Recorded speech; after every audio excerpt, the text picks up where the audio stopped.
Got an interesting question slash observation about data. This is from Grand Guarantee 698. School's obsession with data. Why do you think schools have such an obsession with data? I was just sitting here thinking schools have such an obsession with data. We sat through an hour and a half data meeting. I'm sorry about that. I'm not because you were looking at data, but because the meeting was an hour and a half. That's too long. Too long. To look at our data plus four other schools' data. But does it honestly matter? I mean, many of these kids can't read or write properly. I have a seventh grade student who can't read, and I was suggested to give him work on a first grade level. But he can't read at all. Came to school for the first time in sixth grade. I get it, can be valuable in showing how high or low students perform, but if nothing is changing but the day of the week, does data matter? That's a good question. Well, here we do believe that teachers are leaders. Teachers are leaders, and what leaders do is they never stop trying to find a way to lead those that they serve, to help them move forward and to help them improve. So we never stop trying. Which I know that you understand that you're asking the question, and it's good to ask the question, like, is this where we should be spending our time? And I would say yes. Now sometimes you have administrators who pound it into the ground, and we're looking at data for 90 minutes. I think that's a little much. Because largely sometimes it doesn't even require a meeting. It's just an emails like, here's your data. Do what you need to do with it. I trust you as a professional to do that.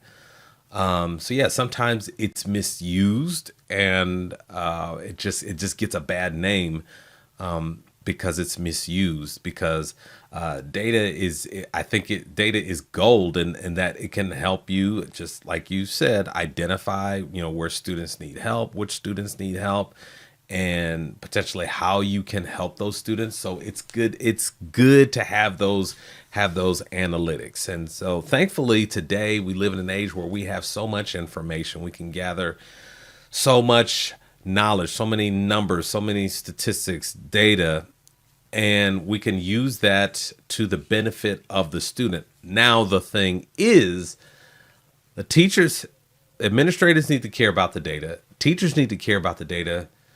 Students need to care about the data, as well as parents need to care about the data. That's the other part of it. That's the other part of it. And I kind of equated to like a marriage, where you have one spouse who's, they're here at this level of, of trying, doing what they can to make the marriage work, and you have the other spouse is kind of down here.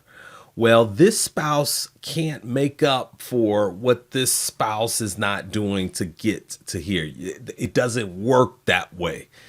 And so largely what leads to a lot of frustration for teachers and principals as well is that you can't control what this side is doing. They're going to do what they do, and you have no say over that.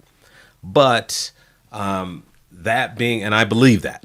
I believe that 1,000%. That's what it is. It's like a marriage. We can't control the students. We can't control what they care about. The students may look at this data and say, yeah, 6, 7. And parents, they may just say, hey, I'm doing the best I can to keep them fed, and I'm getting them to school. I need you to do the best you can with them. And so that's what it's like sometimes. And so I get that can cause a teacher to question, should we be spending this amount of time with data because of this situation? I understand it 1,000%. But at the end of the day, I think it's important that you as a teacher, every night you put your head on that pillow, that you know in your heart that, yeah, I'm doing all I can, including the things that I don't necessarily want to do or may not see the value in. I'm doing what's necessary to help my students. And I would also say, if you think that there's something else out there that would be more beneficial to students, then I encourage you to submit your ideas to your administration. That doesn't mean that the administration is going to accept your idea, but I mean, again, that's part of leadership. You try and find a way. You submit ideas, new thinking. Perhaps, just perhaps, administration will take on your idea and they'll cease with the hour and a half data meetings and maybe cut it down to an hour, maybe 45 minutes, maybe send you an email of your data and allow you to do what you need to do. I don't know. You just never know. But that's how I feel about data. It is important. It does give you some good insight, but I do understand that if the students don't care about the data the way that I care about the data, it's hard to overcome that imbalance. And that's just a challenge that I know that I'm working with and I'm trying to navigate, period. That's just the way it is. That's the job of a teacher. And it's a good thing that we're leaders, because leaders don't just stand around and admire a problem. They try to solve it. They put their mind to work to figure out a way to solve it. And that's the difference, ladies and gentlemen.